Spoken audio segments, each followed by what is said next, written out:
ఏ నదులను నీతో ఈ కొండకు రాకూడదు. ఎక్కడైనాను కనబడకూడదు. హల్లెలూయా. చాలండి పిల్లరా, ఇక్కడ ఒక చిన్న సంగతి చెప్పి నేను ముగిచ్చేస్తాను. మోషే దేవునితో మాట్లాడుతున్నాడు. మోషే వెనకకి తిరగలేదు. ఎర్ర సముద్రాన్ని పాయలు చేశాడు దేవుని ద్వారా. అంతేకాదు, మోషే ముందుకే వెళ్తున్నాడు. ముందుకు వెళ్తున్నప్పుడు దేవుడు ఒక ప్రత్యక్షత ఇచ్చాడు. అప్పుడు అంటున్నాడు, నువ్వు ఏ నదుడితోనూ ఉండకూడదు, ఏ వ్యక్తితోనూ ఉండకూడదు.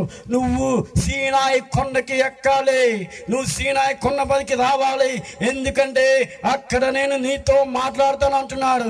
వీళ్ళలా సీనాయి కొండ అంటే ఏంటి, అసలు దేవుడు మోషేని ఎందుకు రమ్మన్నాడు అని చూస్తే, మోషే ద్వారా అనేకమైన ఆజ్ఞలు ఇచ్చి అంగో ఆ దేశంను ఇంకా నడిపించడానికి ముందుకి మోషే అదొక సంఘటన జరుగుతుంది.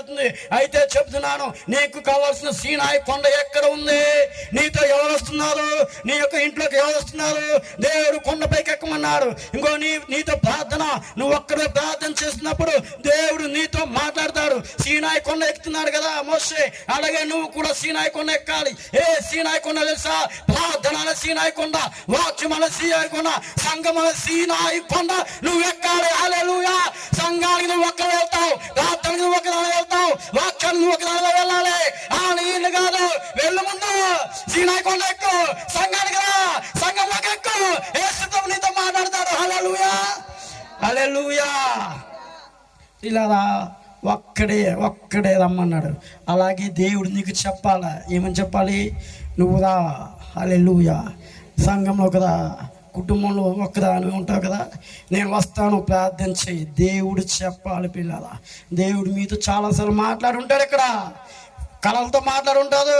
మీరంతా దర్శనాలు చూసిన వాళ్ళే, ప్రవచనాలు పడిన వాళ్ళు ఉంటుంది ఇక్కడ, వాక్యం చదివిన వాళ్ళు ఉంటుంది ఇక్కడ, దేవుని వాక్యం అర్థం చేసిన వాళ్ళు చాలామంది ఉన్నారు ఇక్కడ. నిన్ను ఎందుకు రమ్మంటున్నాడో తెలుసా? నీతో మాట్లాడడానికి. అబ్బా హల్లెలూయా చెప్పండి, పక్కలతో చెప్పండి. దేవుడు నీతో మాట్లాడడానికి సంగతి రమ్మని చెప్పండి. దేవుడు నీతో మాట్లాడతాడని చెప్పండి. దేవుడు నీతో మాట్లాడుతున్నాడని చెప్పండమ్మా. హల్లెలూయా. దేవుడు మనతో మాట్లాడతాడు. ఎలాగెళ్ళాలి మనం? ఒక్కడాను ఇంటికాడ ఉంటారు.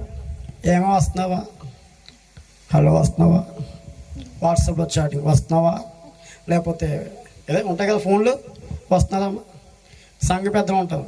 నువ్వు వస్తేనే ఇలా లైవ్ వస్తుంది. ఇక్కడ ఇద్దరు సంఘ పెద్దలు కాగేయండి. నేను నా మాట లేదండి, నేను ఎవరి మాట నేనన్నా కదా, నేను వెళ్ళిపోతాను. హల్లెలూయా. కోపం అందరికి ఉంటుంది కదమ్మా. చెప్పాము చాలాసార్లు, చెప్పాను రానన్నదా. దేవుని ముందు పెట్టు నువ్వు, తర్వాత మిగతా పని చెప్పాను, వినలేదు. దేవుని ముందు పెట్టకపోతే మళ్ళా చెప్తాను, వెనక్కి పెట్టేస్తాడు. అందులో డౌట్ లేదు. నేను చెప్పే మాట కాదు, యేసు మాట. నువ్వు సంఘానికి రా, ఒక్కదాని మీద వాళ్ళ ఫోన్ చేసి వీళ్ళ ఫోన్ చేసి దేవుడు నిన్ను ఒక్కనే రమ్మంటున్నాడు. ఎందుకో చెప్పనా? యేసు ప్రభు నీతో మాట్లాడడానికి. ఆమేన్, హల్లెలూయా. చాలా ప్రాంతాలకు వెళ్తారు, చాలా తిరుగుతుంటారు, ఎక్కడెక్కడో తిరుగుతూ ఉంటారు, కానీ యేసు ప్రభు మాటలు దొరకవు. యేసు ప్రభు మాటలు దొరకవు. నేను సంఘానికి కానీ నేను చెప్తున్నాను, ఎక్కువ ఏం చెప్తానంటే, మనం ఎక్కడికైనా వెళ్తే మనకి దేవునికి సంబంధం ఉండాలి తప్ప ఎవరితో సంబంధం ఉండకూడదని మనకి. ఎందుకో చెప్పనా? యేసు ప్రభు కోసం వస్తున్నాం మనం. ఎంత కష్టపడుతుంది ఎందుకు? ఎంత కాళ్ళు అది కొట్టుకొని చేతులు కొట్టుకొని మీ పనులన్నీ పొద్దున్నే తెల్లారగట్ల వెళ్ళాలంటే ఎక్కడికి? పొలం పనికి వెళ్ళాలి. ఇందాక చెప్తున్నారు, ఎందుకు వచ్చారు? ఇంత పొద్దున్నకి బలహీనం అయిపోతారు. మరి ఎందుకు వచ్చారు సంఘానికి? యేసు ప్రభు మీతో మాట్లాడతానే కదా వచ్చారు. ఆయనకి మీకు ఎక్కడ సంబంధం? ఎవరికి సంబంధం లేదు. హల్లెలూయా. ఈయన అబ్రహాం గారు, ఆయనకి మనకే సంబంధం. ఆమేన్, హల్లెలూయా. తెల్లారగట్ల 3ంటికి వెళ్తాడు ఆయన. హల్లెలూయా. ఎందుకు వస్తుంది అనుకున్నారు? యేసు ప్రభు మాట్లాడడానికి. అబ్బా హల్లెలూయా. ఇది వింటుంటే నాకు సంతోషంగా ఉంది. హల్లెలూయా. ప్రియరా, సీనాయి కొండపైకి మోషేని రమ్మన్నారు. అలాగే నీకు చెప్పబోతున్నారు త్వరలో. యేసు ప్రభు నీకు రాబోతున్నారు త్వరలో. హల్లెలూయా. ఆయనని మీరు మరి పట్టుకోవాలి. వాళ్ళ ఆలోచనతో ఉండకూడదు. మరి ఒక వాక్యం చూసి మేము చేస్తాం చూడండి. చివరిగా మొదటి సమయాలు 9:16.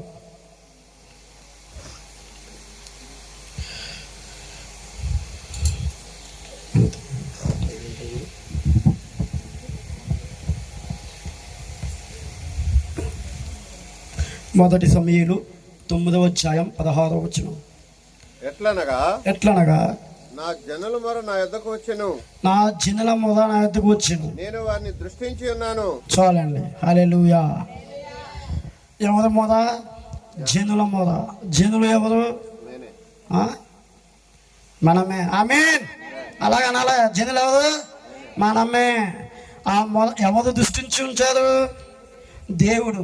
నువ్వు మొర పెడితేనంట దేవుడు దృష్టి ఉంచి ఉన్నాడంట. వినడం కాదు, వినడం వేరు, దృష్టి ఉంచి ఉన్నాడు అంతే. అతని మనసు నీ దగ్గరే ఉంది. ఆమేన్. హల్లెలూయా. ఎవరన్నా ఇష్టపడ్డాం అనుకోండి, ఎక్కడికైనా వెళ్ళామనుకోండి, అయ్య బాబు నా మనవడు ఏమైపోతున్నారు, అదేంటి? దృష్టి ఉంచడం. అయ్య బాబు నా కొడుకు ఏమైపోతున్నాడు, అయ్య బాబోయ్ నా ఆవిడేమైపోతుంది, అయ్యో నా భర్త ఏమైపోతున్నాడు. ఇదే దృష్టి ఉంచడం అంటే. హల్లెలూయా. ఆయన నువ్వు ప్రార్థన చేస్తే ఇలాగ ఉందంట. ఆమేన్. మన జనులను ఆయన దృష్టించి ఉన్నాడంట. ఇదేంట్రా నాయన అనుకుంటున్నా, నేను అదే ఆలోచిస్తున్నాను. మొల పెట్టడం వేరు, వినడం వేరు, ఆలకించడం వేరు. దృష్టి ఉంచడం ఏంటి? ఆయన కళ్ళు నువ్వు ఎక్కడికి వెళ్తా ఎన్నికలు అలాగ వచ్చేస్తాంట. ఎలాగా? ఆయన ప్రార్థన చేసిన, ఆయన ఎక్కడ ప్రార్థన చేయడం కదా, ఎక్కడికి వెళ్ళినా, మీద ఎక్కడ వెళ్ళినా అలాగే మీ వెనకాల వచ్చేది. ఆమేన్. హల్లెలూయా. హల్లెలూయా. ఆమేన్. శరణి కోసం ప్రార్థన చేయండి. యేసు ప్రభు దృష్టి ఉంచాడు మన మీద. హల్లెలూయా. మన మాట వింటాడు ఆయన. ప్రార్థన చేయాలి. ఆమేన్. స్వస్థత రావాలి. ఆమేన్. హల్లెలూయా. యేసు ప్రభు మనం తీసుకొచ్చినందుకే మీరందరూ కలిసి కూర్చొని భజన ఉంటుంది, 2 చక్కలు ఉంటాయి. అది కాదు, దేవుడు నిన్ను చూస్తున్నాడు. నువ్వు ఇక్కడికి వచ్చావు కదా, దేవుడు చూస్తున్నాడు, నీ ఆలోచన చూస్తున్నాడు. నువ్వు ఎలాగైతే ఆలోచిస్తున్నావో దేవుడు నీకంటే ఎత్తింపుగా ఆలోచిస్తున్నాడు. ఆమేన్. హల్లెలూయా. హల్లెలూయా. నాకు నిద్ర వస్తుంది అని చెప్పి హల్లెలూయా చెప్పండి. అదే హల్లెలూయా. సౌదాగా తప్పలేదు. హల్లెలూయా.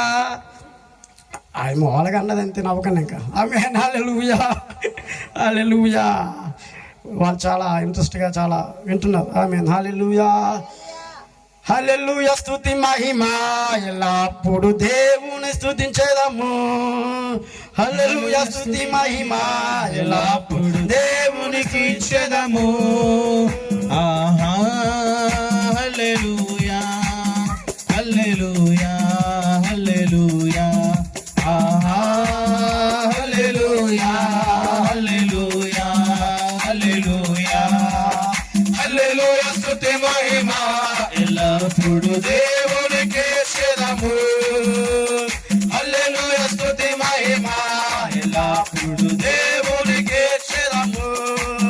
ఆకాశము నుండి మన్నాను పంపిన దేవుని స్తుతించెదము. ఆకాశము నుండి మన్నాను పంపిన దేవుని స్తుతించెదము. మనలోని మధుర జలములు పంపిన యెహోవాను స్తుతించెదము. మనలోని మధుర జలములు పంపిన యెహోవాను స్తుతించెదము. హల్లెలూయా. దేవునికి ఇచ్చెదము.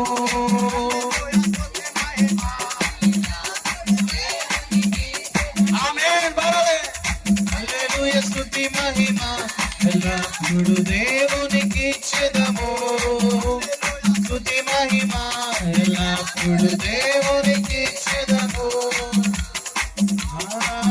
హల్లెలూయా. హల్లెలూయా. హల్లెలూయా. ఆహా. హల్లెలూయా. హల్లెలూయా. హల్లెలూయా. హల్లెలూయా. ఇంటికి వెళ్ళిపోతామని చెప్పండి. హల్లెలూయా. అబ్బోయ్ లైన్లో వచ్చేటప్పుడు ఆమేన్. అయ్యగారికి ఆపేయండి అని చెప్పండి అన్నది. హల్లెలూయా చెప్పండి. అస్సలు క్లాట్కి వచ్చే మొత్తం లైన్లోకి వచ్చేసారు. ఆమేన్. అయితే వీళ్ళకి ఇంకా 2-3 గంటలు వాక్యంలో నడపచ్చు. ఆమేన్. మేము నడడం ఇంకా. హల్లెలూయా. మిత్తలాగట్లా అనాలి కదా. హల్లెలూయా. యేసు ప్రభువులో సంతోషం, ఆయన జనులతో ఆనందం, ఆయన జనులతో ఉత్సాహం ఎక్కడ ఉన్నది? ఆమేన్. హల్లెలూయా. ఇది ఏమన్నా డబ్బెట్టి కొనగలవా? నువ్వేమైనా తలబట్టి కొనగలవా? ఇల్లు అమ్మేసి కొనగలవా? ఏదైనా చేసి ఇది వస్తుందేట అన్న దగ్గరికి, ఇది రాదు. హల్లెలూయా. ఈ సంతోషం నీ జీవితంలో రాదు. ఇది యేసు ప్రభు దగ్గర తప్ప. ఆమేన్. హల్లెలూయా. అందుకే చెప్తున్నాను, దేవుడు నువ్వెక్కడ ఉన్నావు అని అడుగుతున్నాడు.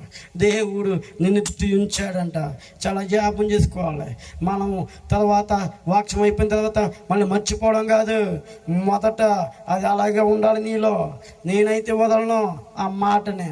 నువ్వు ఆ మాటను జ్ఞాపం చేసుకోవాలి. నువ్వెక్కడున్నావు చూసుకో. దేవుడు నిన్ను దృష్టించాడు. నువ్వు ఎక్కడో గారంధకాలంలో పోదాం చూస్తున్నావంట. దేవుడు అక్కడ కూడా వచ్చేస్తాడంట. ఆకాశానికి ఎక్కేస్తామంట. అక్కడ చూస్తాడంట. గాఢాంధకాలం ఏంటి? ఆకాశం ఏంటి? గాఢాంధకాలం మీద జింగెళ్ళిపోతుందా అమ్మా? గాఢాంధకాలంలో ఉన్నాను, దేవుడు చూస్తాడు. పాతాళంలోకి వెళ్ళినా దేవుడు చూస్తాడు. ఆకాశంకి ఎక్కినా దేవుడు చూస్తాడు. నువ్వు గాఢాంధకాలం అంటే ఏంటి? పాతాళం అంటే ఏంటి? ఆకాశం అంటే ఏంటి? నీకున్న శ్రమను చూసావా? ఇంట్లో జరగదనుకుంటున్నావు చూసావా? నా చేది అవ్వదనుకుంటున్నావు చూసావా? నా వల్ల అవ్వదనుకున్నావు చూసావా? నువ్వు లెగలేకపోతున్నావు చూసావా అనుకున్నావు చూసావా? అదే గాఢాంధకాలం. లేకపోతే ఒక గొయ్యి తీసి లోనికి వెళ్ళడం కాదు. అంతేనా? హల్లెలూయా. నువ్వు ఆస్వాదించబడి ఆకాశానికి ఎక్కినప్పుడు అక్కడ కూడా దేవుడు నేను చూస్తాడు. ఆమేన్. హల్లెలూయా. నువ్వెక్కడున్నా దేవుడు చూస్తాడు. ఆమేన్. హల్లెలూయా. అది గాఢాంధకాలం అంటే, అది ఆకాశం పైకి ఎక్కడం అంటే నువ్వు ఎక్కడున్నా దేవుడి దగ్గర ఉంటాడు. ఆమేన్. హల్లెలూయా.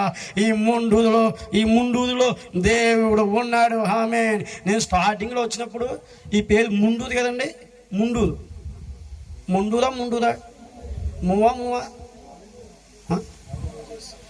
మూవ చేస్తుంది. ఏం చేసిందని ఒకటే చేశాను, ముండి చేస్తుంది నేను. ఆమేన్. వీళ్ళు ముండోళ్ళు చాలా జాగ్రత్తగా ఉండాలని. హల్లెలూయా. ఆమేన్. వీళ్ళతో చాలా జాగ్రత్తగా ఉండాలి. చాలా ముండోళ్ళు అయ్య బాబోయ్ చాలా జాగ్రత్తగా ఉండాలని చెప్పి దేవుడితో ప్లాన్ చేసి వచ్చినాం. ఆమేన్. హల్లెలూయా. హల్లెలూయా చెప్పండి. మేము ముండి అయిపోతాం యేసు ప్రభువులో అనండి. అనండమ్మా. మేము ముండిగా అయిపోతాం యేసు ప్రభువులో అనండమ్మా. చెప్పాలి. వీళ్ళు కాదు, వీళ్ళు చెప్పాలి. ఇందులో యేసు ప్రభువులో ముండిగా అయిపోవాలి. నువ్వు ప్రార్థనలో మొండి అయిపోవాలి. వాక్యంలో మొండిగా అయిపోవాలి. నీ నరకలో మొండిగా అయిపోవాలి. నీ జీవితంలో మొండిగా అయిపోవాలి. నాకెందుకు అంటావు కదా మీ ఆవిడతో సారీలే మీ భార్యగారితో అంటావు కదా, నాకెందుకు నువ్వు అంటావు కదా, నువ్వు తేవా ఇలాగా దానికి. ఎందుకంటే పెళ్ళి అవడదమ్మా నాకు. అలాగుంది. హల్లెలూయా. హల్లెలూయా. నేను విన్నాను ఇలాంటి చాలా నాకు వచ్చేస్తుంది. నాకు పిల్ల అవ్వలేదు నేను. హల్లెలూయా. హల్లెలూయా. ఏమంటదమ్మా? అవ్వకపోతే ఏమన్నా చూసాం కదా, చెప్తున్నానండి. బాగా ఏమంటదండి? తేవా, తెల్లరిపోద్దా, ఇలా రావా, ఎక్కడున్నా నువ్వు? ఫోన్ ఏమడదు సరిగ్గా. ఓ పక్కన ఫోన్ ఏమడదు. ఈ ఫోన్లో గోళ, ఓ పక్కన టీవీ, ఈ ఫోన్లో. హల్లెలూయా. నేను ఎందుకు చెప్తున్నానంటే నవ్వడానికి చెప్తున్నది కానీ ఒక మాటగా చెప్తున్నాను. మీరు ముండైపోవాలి యేసు ప్రభువులో. ఆమేన్. సంఘం ముండైపోవాలి. నా కోసం, వాళ్ళ కోసం, వీళ్ళ కోసం చూస్తే నీ వల్ల అవదు వెళ్ళిపోతున్నా. ఇంకా నీ జీవితం అవ్వదు. మేము చెప్పుకుని వెళ్ళిపోతాం కానీ నీలో ఉండలేదైనా నీ యొక్క జీవితం చాలా ముందుకు వెళ్ళబోతుంది. నాకెందుకు అనిపిస్తుంది గొప్ప కార్యాలు జరుగుతాయని. ఆమేన్. హల్లెలూయా. దైవ జనుల యొక్క ప్రార్థన, సంఘం యొక్క ప్రార్థన, విశ్వాసుల యొక్క ప్రార్థన, చిన్నపిల్లల ప్రార్థన, యవనస్తుల ప్రార్థన, నైటి మనుషుల ప్రార్థన, ఇదిగో ఏమి చదువుకోలేని వాళ్ళ ప్రార్థన యేసు ప్రభు వింటున్నాడు. ఆమేన్. హల్లెలూయా. ఆయన వింటున్నాడు. ఆమేన్. ఈ అబ్బాయి ప్రార్థకుడు అన్నాడు. ఆమేన్. తెగ తీసేస్తున్న పుట్టుడు. హల్లెలూయా. హల్లెలూయా. ఇలాగా దేవుడు నువ్వెక్కడ ఉన్నావో జ్ఞాపం చేసుకో. నీ దృష్టి ఎక్కడ పెడుతున్నావో చూసుకో. హల్లెలూయా. అయితే నువ్వు ఎక్కడున్నావో అని నేను చెప్పున్నాను, దృష్టించని చెప్తున్నాను. ఇంకొక మాట చెప్తాను చూడండి. ఆదికాండం 39వ అధ్యాయం 2వ వచనం చదవండి.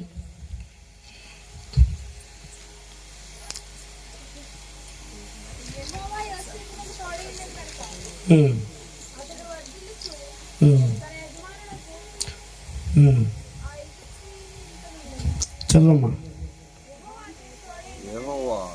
యెహోవా యోసేపునకు తోడై ఉండెను గనుక. చాలండి. హల్లెలూయా. యెహోవా యోసేపుకు తోడై ఉండెను గనక. ఈ మాట జ్ఞాపకం చేసుకుని మళ్ళీ చిన్న చిన్న మాటలే, పెద్ద పెద్ద మాటలు కదా ఏమి, కానీ ఆచరించాలి. ఫస్ట్ నువ్వెక్కడున్నావు జ్ఞాపకం చేసుకో. నువ్వెక్కడున్నావు జ్ఞాపకం చేసుకుంటే దేవుడు నిన్ను దృష్టించాడు అన్నాను కదా. ఇప్పుడు నువ్వు దృష్టించిన దేవుడు దగ్గర వచ్చాడు, ఇంకా చాలా దగ్గరికి వచ్చేసాడు ఇంకా. హల్లెలూయా. నీకు తోడై ఉంటాడంట. ఆమేన్. హల్లెలూయా. హల్లెలూయా. యోసేపునకు తోడై ఉండెను గనుక పిల్లలారా అతడు వద్దులుచూ ఉండేను. నేను అదే చెప్తాను. మనం మొదటి నుంచి ఒక మాట మీకు చెప్పుకుంటూ వస్తాను. చూడండి, నువ్వు ఎక్కడున్నావో నువ్వు జ్ఞాపం చేసుకో. ముందుగా దేవుడు నీకు దృష్టించి ఉంటాడు. ఆ ఎక్కడున్నావు జ్ఞాపం చేసుకొని ఆ తప్పులన్నీ తొలగించుకుంటే నువ్వు వినే మొదలుండి నువ్వు పెట్టే ప్రార్థన నువ్వు చూసేదంతా దేవుడు దృష్టించుంచుతాడు నీ దగ్గర. ఆ తరువాత యోసేపుకు దేవుడు తోడై ఉన్నాడంట. అలాగే నీకు కూడా తోడై ఉంటాడు. ఆమేన్. హల్లెలూయా. హల్లెలూయా. యేసు ప్రభు చెప్తున్నారు, యోసేపునకు తోడై ఉన్నట్టుగా నీకు కూడా తోడై ఉంటారు. యెహోవా దేవుడు యోసేపుకు తోడై ఉన్నారు కదా, మరి యేసు ప్రభు మనకెలా తోడై ఉంటాడు, ఆ యెహోవా దేవుడు మనకెలా తోడై ఉంటాడు అని చూస్తే మత్తయి 1వ అధ్యాయం చదవండి. మత్తయి చదివండి.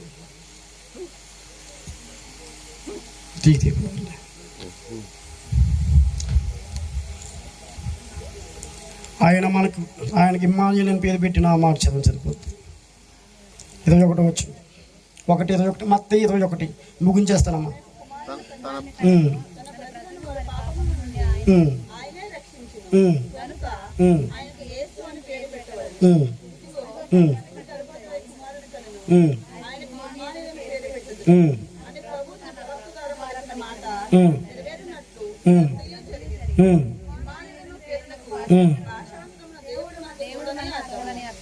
ఏంటండి అది అర్థం? దేవుడు మనకు తోడు. అందరూ చెప్పండి అమ్మా, లాస్ట్ అయిపోతుంది, ముగించేస్తాను. దేవుడు మనకు తోడు. దేవుడు మనకు తోడని అర్థం. ఎవరు చెప్తుంది? ఏం చెప్తుంది? బైబిల్లో చెప్తుంది. ఏమని? దేవుడు మనకు. ఎవరు చెప్తున్నారు? యేసు ప్రభు వారు. మరి చెప్తాను చూడండి. ఆ యేసు ప్రభు వారు నీకు తోడుగా ఉన్నానికి వచ్చాడంట. నువ్వు ఎక్కడున్నావో తెలుసంట, నీ మీద దృష్టి ఉంచాడంట. తీలారా ఇప్పుడు అంచున్నాడు, యోసేపు తోడే ఉన్నాడు దేవుడు. ఇప్పుడు అంచున్నాడు ఇమ్మానుయేలు అని పేరు పెట్టుకొని, భాషాంతరంగా మనకు తోడని అర్థము. ఇంకో ఇమ్మానుయేలు అని పేరు పెట్టుకొని యేసు ప్రభు మీ ఇంట్లోకి వస్తున్నాడు. ఆమేన్. హల్లెలూయా. యేసు ప్రభు నీకు తోడుగా ఉండబోతున్నాడు. అది నువ్వు జ్ఞాపం చేసుకో, అది నువ్వు ఆలోచించుకో ఒకసారి. యేసు ప్రభు మరి స్టార్టింగ్ వచ్చే చెప్తున్నాడు, ఆయన మాట వినాలి, ఇంకో ఆయన ఆజ్ఞను కైకొనాలి. ఆయన నేను దృష్టించుతాడు. నువ్వు ఎక్కడున్నావో తెలుసు, నువ్వేం చేస్తున్నావో తెలుసు. అయితే ఇన్ని తెలిసిన దేవుడు నీకు తోడుగా ఉండడం తెలియదా? తెలుసు ఆయనకి. ఆమె అందుకే ఆయన ఎలా వచ్చాడో తెలుసా? ఇమ్మానుయేలు. హల్లెలూయా. ఇమ్మానుయేలు అని పేరు పెట్టుకొని నీకు నాకు తోడుగా ఉన్నానికి వచ్చాడు. హల్లెలూయా. హల్లెలూయా. తీలారా ఒక మాట, తోడు తోడు అంటే అర్థం ఏంటి అసలు? తోడు అన్నావు, దేవుడు మనకు తోడు కదా. అర్థం ఏంటి మరి? అర్థం తెలుసుకోడు కదా. ఒకటే మాట చెప్పుకుని వెళ్ళిపోతాం. ఏంటి దేవుడు మనతో? కాదు. తోడు అంటే నేను చెప్తాను. పెళ్ళి అయిన తర్వాత భార్యాభర్తలు తోడు తోడు నీడ తీసిన ఇంకా. హల్లెలూయా. నీడంటే ఇంకొకరికి ఇబ్బంది కదా. మరి ఇద్దరు తోడు తోడు. ఇద్దరు స్నేహితులు ఉన్నారు, వెళ్తున్నారు, ఒకరికి ఒకరు తోడు. ఆయనకు తోడు ఈయనకు తోడు ఆయన. తర్వాత ఒక ఆఫీస్లో పనిచేస్తున్నారు, వాళ్ళు ఒకరికి సాయం చేసుకుంటూ తోడుగా ఉంటారు. అలా ఎక్కడైనా ఇది ఎంతకాలం వెళ్తుంది? కొంతకాలం వెళ్తుంది. ఎంతకాలం అమ్మా? కొంతకాలం వెళ్తుంది అంతే. ఎంతకన్నా ఇంక ఎక్కువ వెళ్దు. నీ కుమారుడు పెళ్ళి వచ్చాక వెళ్ళిపోతాడు, నువ్వు నీ బాధ్యత ఉంటావు. తర్వాత మీ అల్లుళ్ళు ఇలాగా విడిపోతూ ఉంటారు. తోడిపోతే అన్ని పోతాయి, అందరూ పోతారు. కానీ మన దేవుడు తోడు ఏంటో తెలుసా? జీవితాంతం ఉంటున్నామే. ఆయన ఎలా వచ్చాడో తెలుసా? నిన్ను జీవితాంతం తోడుగా ఉంచడానికి, నీతో తోడుగా ఉండడానికి, నీ కుటుంబాన్ని తోడుగా ఉండడానికి, నీ పిల్లలకి తోడుగా ఉండడానికి. ఇంకో పిల్లలా లేదా సంఘమా, ఈ సంఘానికి తోడుగా ఉండి మళ్ళా ఏం చేస్తాడు ఆయన? మళ్ళా నిన్ను తీసుకువెళ్ళిపోతున్నాడు. ఇది తోడంటే. ఆమేన్. అంతేగాని ఇవాళ వచ్చి రేపల్లిపోయి అదిగా తోడు. కొన్ని ఉంటాయి ఊపుతాయి, అది వేదిగా ఉంటుంది, పెద్ద కేకలేసేద్ది, వెళ్ళిపోద్ది. కొన్ని విగ్రహాలకు సంబంధించి మీరు చూసే ఉంటారు, శాశ్వతంగా కాదు. ఇలా మనం నిజమైన తోడైన దేవుని నమ్ముకున్నాం. ఆమేన్. ఆయన పేరు ఇమ్మానుయేలు, ఆ తోడు. ఎలాగో చాలా పాటలు పాడుకునే ఉంటుంది ఈ పాటకి. ఇప్పుడు నా తోడు ఏదో చాలా పాట పాడుకుంటారు, కానీ ఒక మాట దీనికి అర్థం చెప్తున్నాను. ఆయన తోడు ఎలా ఉంటుందంటే, నువ్వు పుట్టిన కానించి చనిపోయిన తర్వాత మళ్ళా తీసుకెళ్తారండి ఎక్కడికి, పరలోక రాజ్యానికి. ఆయనకంత బాధ్యత ఉంది. దీన్నే దేవుని తోడు అంటారు. ఆమేన్. మనుషుల తోడు మనకు వద్దు, ఇంకెవరి తోడు మనకు వద్దు, లేదా అది చుట్టాల తోడు వద్దు, లేదా ఎవరన్నా ఉన్నవాళ్ళు వాళ్ళ తోడు మనకు వద్దు. యేసు ప్రభు తోడు మనకు చాలు. ఆమేన్. హల్లెలూయా. ఆయన ఏం చెప్తున్నాడంటే, నువ్వే ఆదాముతో ఉండాలనుకున్నాడు ఆయన. ఆదాముతో ఉండాలనుకున్నాడు ఆయన. ఆదాము వల్ల అవ్వలేదా పని, ఇప్పుడు నీ వంతు వచ్చింది. జై హల్లెలూయా. ఆయన వచ్చి నేను దేవుడు మనకు తోడని చెప్పి నీ కోసము నా కోసం ఆయన వచ్చాడు. ఎలాగా తోడుగా ఉండడానికి. నువ్వు ఎక్కడ రా బాబు అని ఆదాము అడుగుతుంటే, ఆదాము ఏమో నాకు తెలదు, ఏదో సాకులు గీకులు చెప్తున్నాడు. ఆ తోడు వదిలేశాడు, ఇంకా అది అయిపోయింది. అయితే కడపటి ఆదాము యేసుక్రీస్తు ప్రభువారు నీకు తోడుగా ఉండడానికి వచ్చాడు.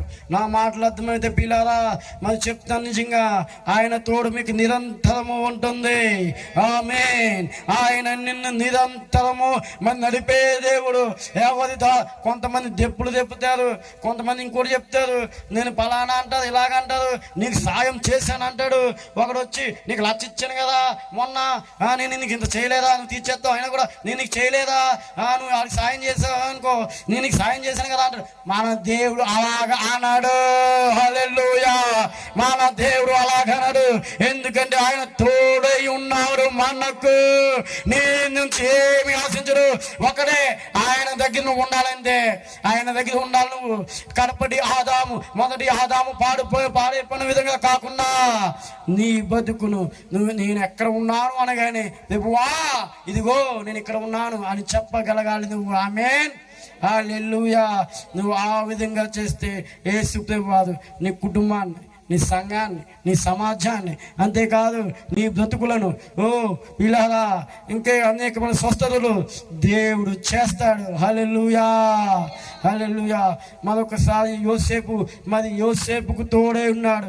ఎలాగ తోడై ఉన్నాడంటే, తాను మొదటి నుంచి చివరి వరకు యోసేపుకు ఆ యెహోవా దేవుడు మరి తోడే ఉన్నాడు. అంతేకాదు పిల్లరా, ఈ రోజు కూడా నీకు దేవుడు తోడుగా ఉండబోతున్నాడు. హల్లెలూయా. ఈ వాక్యము దేవుడు దీవించునుగాక. ఆమేన్.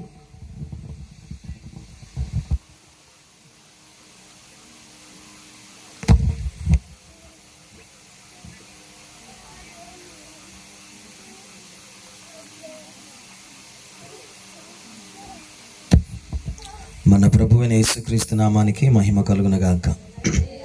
ఒకసారి అంత దేవునికి స్తోత్రం చెప్పండి. కొంతమంది అప్పుడే అయిపోయినట్టు అనిపిస్తుంది నాకు మోకాలు. అవండి చాలా సంతోషం. దేవుని యొక్క మహాకృప మనందరికి తోడై ఉండి మరలా ఈ రాత్రికాల సమయంలో ఈ ప్రాంతంలో మీతో కలిసి ప్రభుని స్తుతించి ప్రభుని ఆరాధించే భాగ్యాన్ని ప్రభు మాకు ఇచ్చారు. మొట్టమొదటిగా దేవునికి మహిమ చెల్లిస్తున్నాను. సేవకులకి, వారి కుటుంబానికి ప్రత్యేకమైన వందనాలు. మొండూరు సంఘస్థులకి, అలాగే ఏలూరు బిడ్డలందరూ కూడా నా హృదయపూర్వకమైన వందనాలు. అందరికి వందనాలండి. బాగున్నారు అందరూ? బాగున్నారమ్మా? బాగున్నట్టే కూర్చోండి చివరి వరకు. అలాగే ఈ స్థానిక మరి గృహస్థులు పేతురు గారికి, వారి యొక్క భార్య ఎస్తేరు చెల్లికి ప్రత్యేకమైన వందనాలు. చెల్లి పోయిన శనివారం నాడు నాకు మెసేజ్ చేసింది, అన్న ఆదివారం ప్రార్థన పెట్టుకుంటాను ఉండాలంటే. నేను అన్నాను మరి అవదమ్మా క్షమించంటే, 15వ తారీఖు పెట్టుకోతేళ్ళి నేను వస్తాను తప్పక అని చెప్తే, మరి బిడ్డ నా యందు చాలా ప్రేమ చూపించి అలాగే నన్ను అని చెప్పి తెలియపరిచింది. మరి ఆ బిడ్డ ఆశించినట్లుగానే మేమందరం మనము కలిసి ప్రభుని స్తుతించే భాగ్యాన్ని ఇచ్చారు. ఒక కీర్తన పాడి 4 మాటలు చదివించేశాక నేను ప్రార్థన చేస్తాను. దేవునికి స్తోత్రం చెప్పండి. సర్వోన్నతుడా నీవే నాకు ఆశ్రయ దుర్గము, సర్వోన్నతుడా నీవే నాకు ఆశ్రయ దుర్గము. ఎవరు లేరు నాకు ఇలలో, ఎవరు నాకు ఇలలో ఆదరణ నీవేగా, ఆనందం నీవేగా. కలిసి పాడదమ్మా.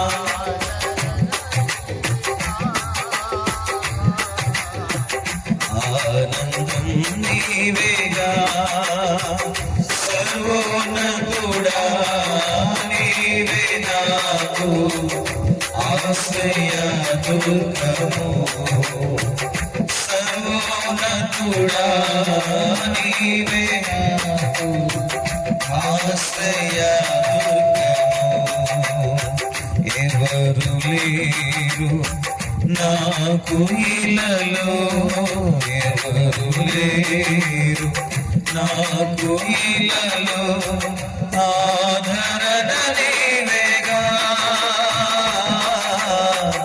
ఆనందం నీవేగా. పాడదమ్మా. ఆదరణ నీవేగా, ఆనందం నీవేగా. నీ దినములన్నీట ఎవరు నీ ఎదుట నిలువలేరని యెహోషువతో, నీ దినములన్నీట ఎవరు నీ ఎదుట నిలువలేరని యెహోషువతో వాగ్దానము చేసినావు, వాగ్దాన భూమిలో చేర్చినావు, వాగ్దానము చేసినావు, వాగ్దాన భూమిలో చేర్చినావు. సర్వోన్నతుడా నీవే ప్రభువా, ఆశ్రయమే ఆశ్రయదుర్గమయ్య. సర్వోన్నతుడా నీవే నాకు ఆశ్రయ దుర్గము.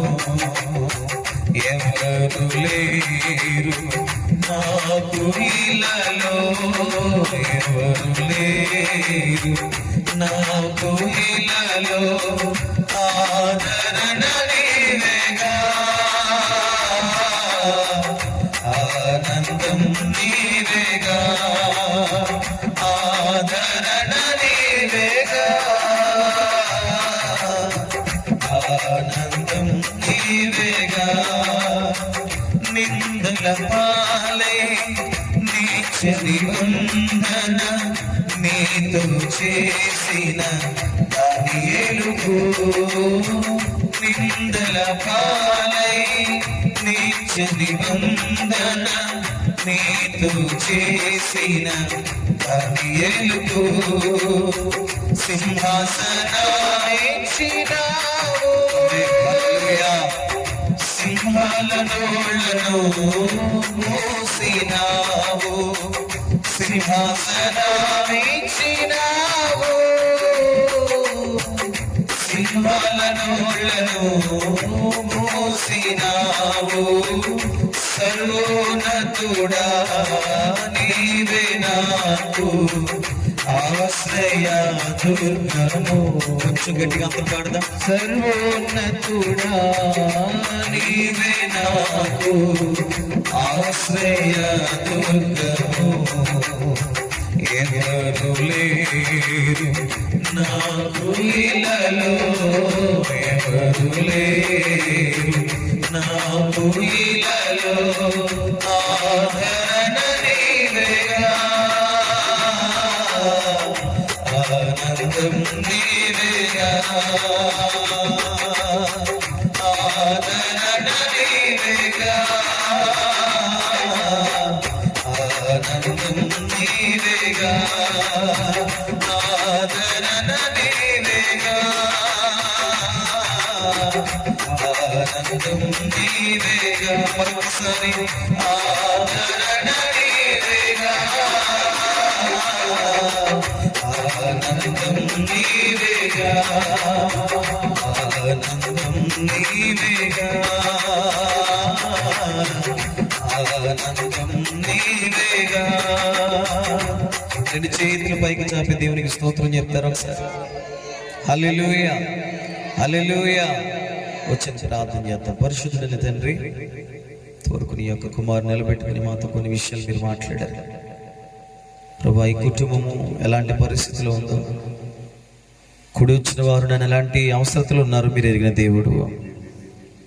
రాత్రికాల సమయంలో అలసిపోక, కష్టమనక నష్టమనక కుడి వచ్చిన అందరితో ప్రభా మీరు మాట్లాడండి నాయన. మమ్మల్ని మీరు బలపరచండి. అల్పులు అయోగ్యులు ఎన్నికలేని వారు ప్రభా, నీ సన్నిధి మాకు తోడు గుంచి నడిపించమని, బలహీనతలో ఉన్న మమ్మల్ని మీరు స్వస్థపరచమని, ప్రతి అంధకార శక్తులను కాల్చివేయమని యేసయ్య నామములో ప్రార్థన చేస్తున్నాము తండ్రి. పరిశుద్ధ గ్రంథం తెరిచి కీర్తనల గ్రంథం 42వ కీర్తన 11వ చరణాన్ని చదువుకుందాం త్వరగా. కీర్తనల గ్రంథం 42వ కీర్తన 11వ చరణం. నా ప్రాణమా నీవేళ కృంగి ఉన్నావు, నాలో నీవు ఎలా తొందరపడుచున్నావు. దేవుని యందు నిరీక్షణ ఉంచుము, ఆయనే నా రక్షణకర్త, నా దేవుడు, ఇంకను నేను ఆయన్ను స్తుతిస్తాను. అందరు కలిసి ఆమేన్ చెప్పండి. 43వ కీర్తన 5వ చరణం కూడా చదవండి. 43వ కీర్తన 5. నా ప్రాణమా నీవేళ కృంగి ఉన్నావు, నాలో నీవేళ తొందరపడుచున్నావు. దేవుని యందు నిరీక్షణ ఉంచుము, ఆయన నా రక్షణకర్త, నా దేవుడు, ఇంకను నేను ఆయన స్తుతిస్తాను. ఆమేన్, హల్లెలూయా. ఈ రాత్రి ఈ గృహానికి ప్రభు నాకు ప్రేరేపించిన మాట ఏంటంటే నిరీక్షణ. నిరీక్షణ చెప్పండి నోరు తెరిచి. నిరీక్షణ. కీర్తనకారుడు దావీదు గారు చాలా నిరీక్షణ పరుడండి. భక్తులు చాలా జీవితాల్లో చూస్తే వారి విశ్వాసాన్ని కనపరచుకోవడానికి ముందు వాళ్ళు ఆయుధంగా పెట్టుకుంది ఏంటంటే నిరీక్షణ. నిరీక్షణ లేనటువంటి క్రైస్తవులు బైబిల్ గ్రంథంలో వారి గురించి రాయబడలేదు. నిరీక్షణ లేకుండా ప్రభువైన యేసుక్రీస్తు వారి లోకానికి రాలేదు. ఇప్పటికీ కూడా ప్రభువైన యేసుక్రీస్తు వారు ఒక నిరీక్షణ కలిగి ఉన్నారు. సంఘం అంతా ఎత్తబడాలి, అందుకే దేవుని యొక్క రాకడ ఆలస్యం అవుతుంది. ఈరోజు నీవు కూడా నేను కూడా నిరీక్షణ కలిగి ఎదురు చూస్తున్నాం. నిరీక్షణ అనే ఒక మాటకు ఒక చిన్న వాడుక భాషలో అర్థమేంటి తెలుసా? కనిపెట్టుట లేదా ఎదురు చూచుట.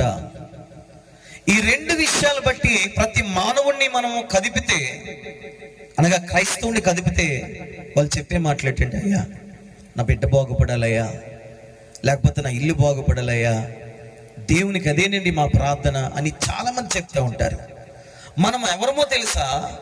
నిరీక్షణ కలిగి ఉన్నవారు. ఎలాంటి వారమండి మనం?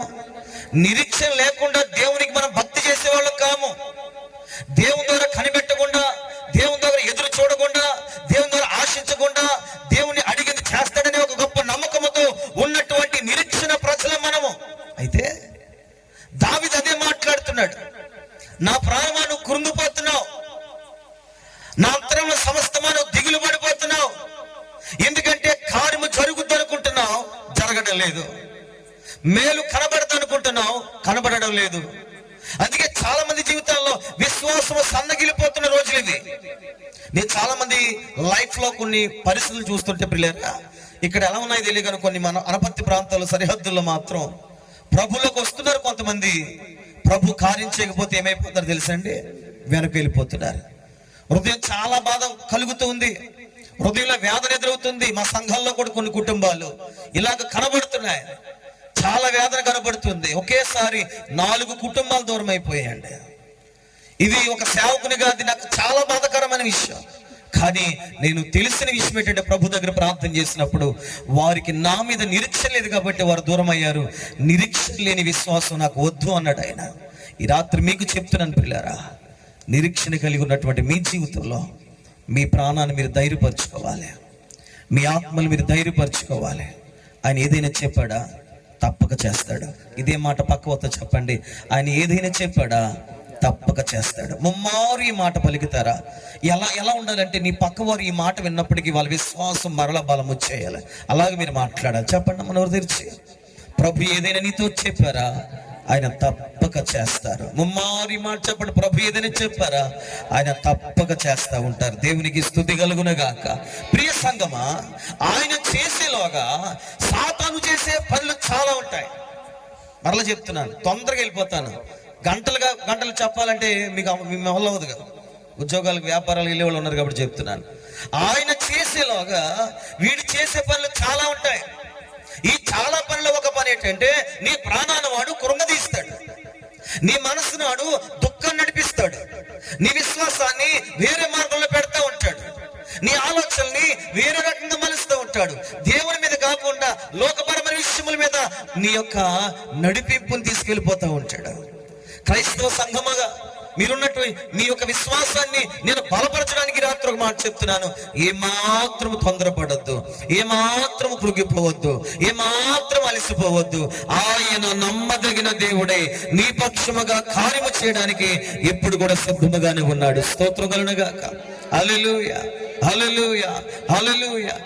నా అన్నవారే కాదనగా రక్త సంబంధులే వెలకట్టారుగా, బానిసను చేసి అమ్మారుగా, యోసేపుని చూచాడుగా. ఏం చేశారండి ఆయన యోసేపుని? యోసేపుకి నిరీక్షణ ఎక్కడుంది? యోసేపుకి నిరీక్షణ ఎక్కడుందండి? మనం యోసేపు కంటే గొప్పవారమా? కాదే. యోసేపు జీవితంలో చేసిన దేవుడు నీ జీవితంలో చేయడా? మరలా బలం తెచ్చుకోవాలి. ఈ రాత్రి కూటమి ఏంటంటే తిరిగి నీ విశ్వాసాన్ని బలపరచుకోవాలి, తిరిగి నీ భక్తిని మరలా ప్రారంభించాలి, తిరిగి నీ యొక్క నమ్మకాన్ని యేసయ్య మీద మాత్రమే ఉంచాలి. తిరిగి మరలా నీలో ఒక గొప్ప చిగురు పుట్టాలి. ఏమిటి చిగురు అంటే ఆయన తప్పక నా జీవితంలో కార్యము చేసే దేవుడా. ఆమేన్, హల్లెలూయా. ప్రియ సోదరులారా, నేను ఈ రాత్రి ఎందుకు ఈ మాటలు మాట్లాడుతున్నానంటే నేను కూడా నిరీక్షణ కలిగి ఉన్నాను, నేను కూడా ప్రభు యొక్క కనిపెడుతూ ఉన్నాను. అయితే ప్రభు నాతో వారు మాట్లాడే మాట ఏంటంటే నమ్మిక మాత్రం ఉంచము, నేను నీ పట్ల కార్యము చేయబోతున్నానని. దేవునికి మహిమ కలుగునుగాక. సంగమా, ఒక చిన్న మాట చెప్పి ముందుకు వెళ్ళిపోతాను. ఆడు నేను కృంగతీస్తున్నటువంటి ఆ కృంగుబాటులో చెప్పవలసిన విషయం ఏంటంటే నా ప్రాణమా నువ్వు కృంగిపోకు. దావీదు అదే నేర్చుకున్నాడు, మీకు కూడా అదే నేర్పుతాకి ఇష్టపడుతున్నాను. ఎందుకు పిచ్చోళ్ళ చెప్పుకుంటున్నాడు అనుకుంటున్నారు దావీదు? నా ప్రాణమా నువ్వు కృంగిపోవద్దు, ఇదిగో నువ్వు ఇలా ఉండొద్దు. ఇలాంటి మాటలు ఎవరైనా చెప్తుంటే వాడు పిచ్చోడు హాస్పిటల్ జాయిన్ చేసాడు అంటారు. కొన్ని సందర్భాల్లో మేము ఏదైనా దేవుని మాటలు పలికితే కొంతమంది ఎగతాళి చేస్తూ ఉంటారు. కానీ మాకు తెలిసిన విషయం ఏంటంటే దేవుడు తప్పక మేలు చేసే దేవుడై ఉన్నాడు. దేవునికి మహిమ కలుగునుగాక. హల్లెలూయా. ప్రియ సంగమా, నిరీక్షణ కలిగి ఉంటే నా బైబిల్లో చాలా వచనాలు ప్రభు నాకు ఇచ్చిన రాసుకొచ్చాను, కానీ కొన్ని విషయాలు మీకు నేను క్లుప్తంగా చదివించేస్తాను. ఒకటి, నిరీక్షణ కలిగి ఉంటే ప్రభు ఏం చేస్తాడు? ఇర్మియా గ్రంథం 29వ అధ్యాయం 11వ వచనం. ఇర్మియా గ్రంథం 29:11. దయతో త్వరగా చదవండి మాటలు.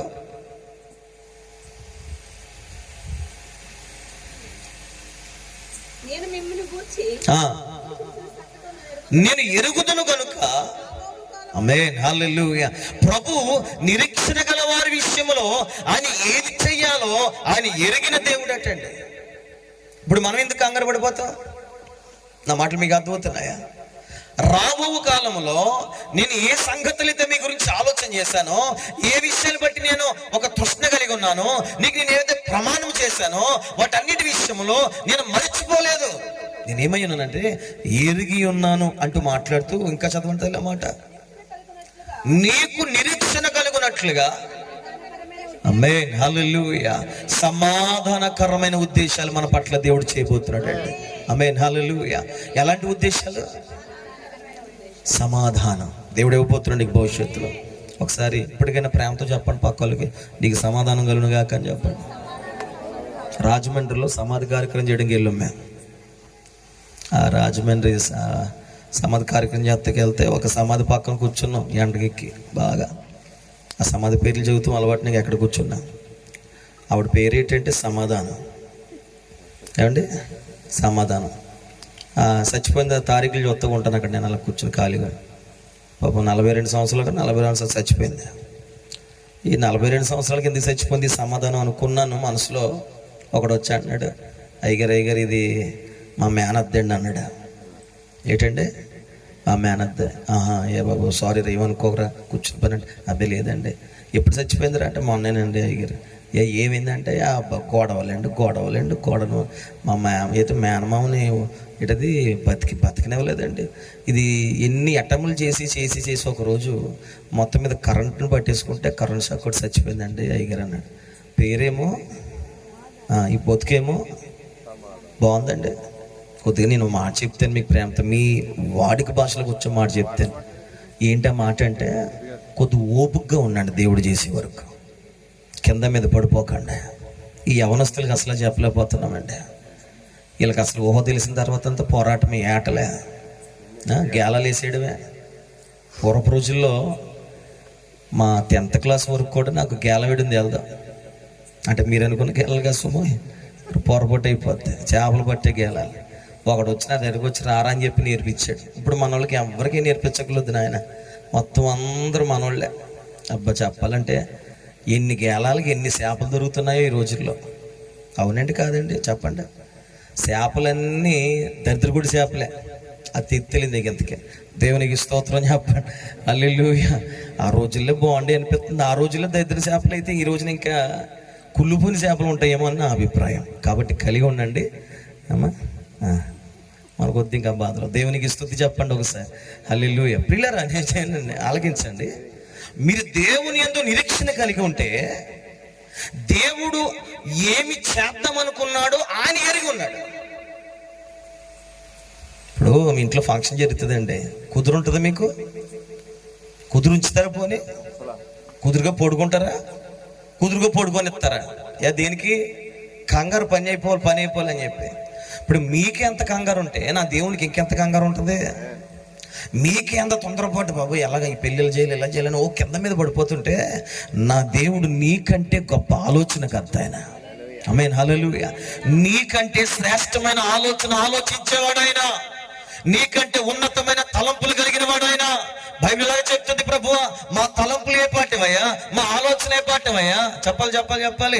భూమి కంటే ఆకాశం ఎంత ఉన్నతముగా ఉందో నాయన, మా తలంపులు అంత గొప్ప. అందుకే నేను చెప్తున్నాను, నీ స్వాధీనంలోనికి నువ్వు బ్రతకొద్దు, దేవుని స్వాధీనం వెళ్ళడానికి ప్రయత్నాలు చేయండి. రాబోయే కాలంలో నిరీక్షణ కలిగి ఒక విశ్వాసం కలిగి ఉండు. ఆయన ఏదైతే చేయవలసి ఉందో ఆయన ఎరిగిన దేవుడు కనుక నేను ఎలా ఉండాలంటే కృంగిపోవడం కాదు, వెనక్కబడిపోవడం కాదు, లేకపోతే ఇంకో చోటకు పరుగులెత్తడం కాదు, నన్ను బాధ పెట్టుకోవడం కాదు, ఇతరులు బాధ పెట్టడం కాదు. నా నిరీక్షణ, నా విశ్వాసము యేసు మీద ఉంచాలి అంతే. స్తోత్రం చెప్పండి. పౌలు గారు చక్కని మాట అంటాడు, గురి నాకు ఉంది. ఏమంటున్నాడు? పక్కది మార్చి గురి ఉందని చెప్పండి. నీ గురి ఏంటిది నాన్న? ఎంతమందిని హద్దాం అనుకుంటున్నావు? ఎన్ని కొంపలు? చెప్పాలి. మన గురులు ఏంటండి ఈ రోజున? బకెట్లో పట్టేలానా? చెప్పాలా? ఫ్రిడ్జ్లో పెట్టేద్దామనా? తెలియలేదు. కొంతమంది గురులేటి భయం వేస్తుందండి కొన్ని చోట్లకి వెళ్తుంటే. దేవునికి స్తుతి కలుగునుగాక. మా చిన్నోడితో చెప్పాను నేను, అరే చేసుకుంటే పెళ్లి చేసుకోరా, బతుకు బాగుంటుంది అది బకెట్ అన్నాను నేను. అయిపోయి అన్నాడు. నా ఇప్పుడు కానీ భయపడతాడని కంగారు పడకనానే. దేవునికి స్తోత్రం చెప్పండి. ఎంత ఘోరంగా ఉన్నాయండి పరిస్థితులు.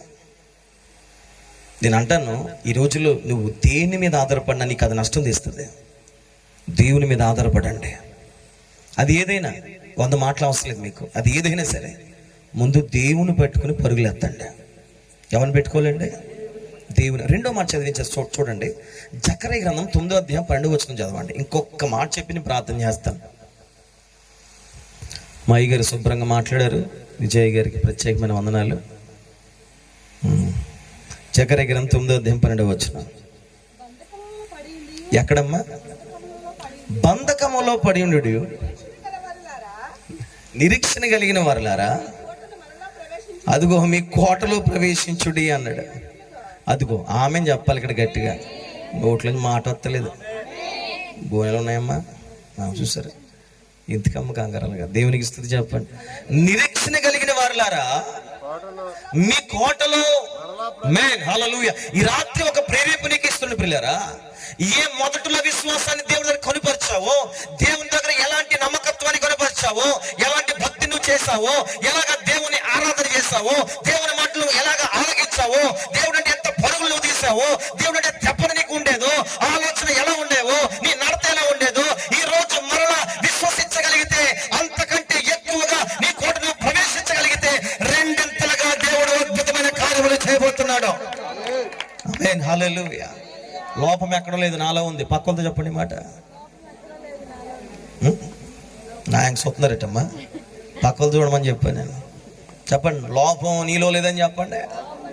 నాలో మనలో పక్కలకి గెడ్డత్వం అలవాటు కదా, 24 గంటలు.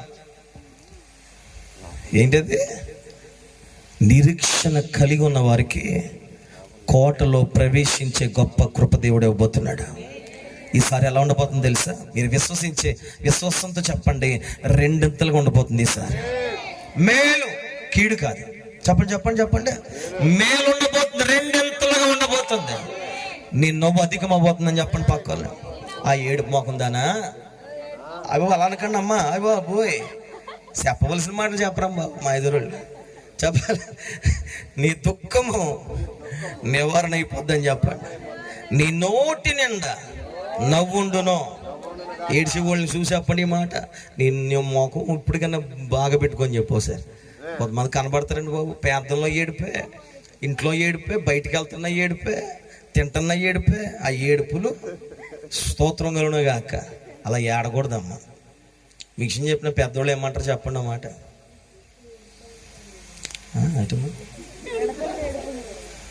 ఇప్పుడు బైబిల్ ఒకే దుఃఖం ఒకే విలువ ఉంది తెలుసా మీకు? అదే ఒక ఆవిడ అదే చెప్పాను నేను. ఇంతకమ్మా ఒక్కొక్క ఏడ్చేస్తాను ఇంతకమ్మా. కొన్ని ఏడుపులు నాకు ఇష్టం అనుకోండి, మీరు ఏమనుకున్నా కానీ.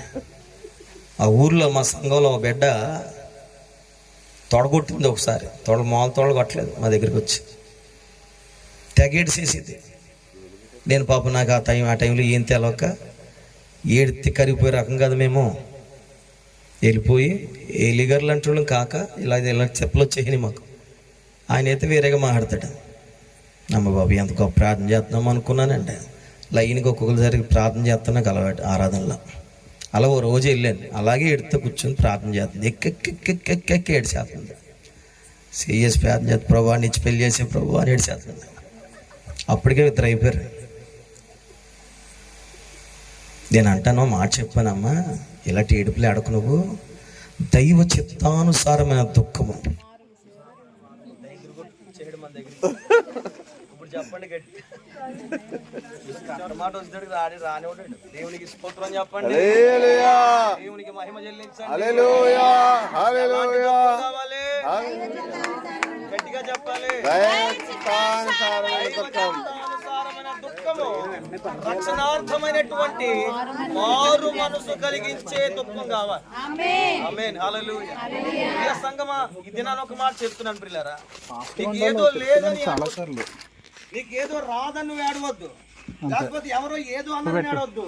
దైవ సంబంధం కలిగి, ప్రభువా నేను ఈ విషయంలో మారలేదయ్యా, నేను ఇంకా ఈ విషయంలో వదిలేదయ్యా, అయ్యా నా జీవితంలో ఇలాంటి పరిస్థితి రాలేదయ్యా, అయ్యా నా జీవితంలో ఆధ్యాత్మికంగా పరిశుద్ధంగా బ్రతకట్లేదయ్యా, నన్ను సరిచేయండి అని అడగగలిగితేనండి ఆ ఏడుపు దేవుడికి చాలా ఇష్టం.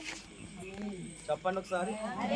ఆ ఏడుపు దేవునికి చాలా ఇష్టం. దేవునికి స్తుతి కలుగునగాక.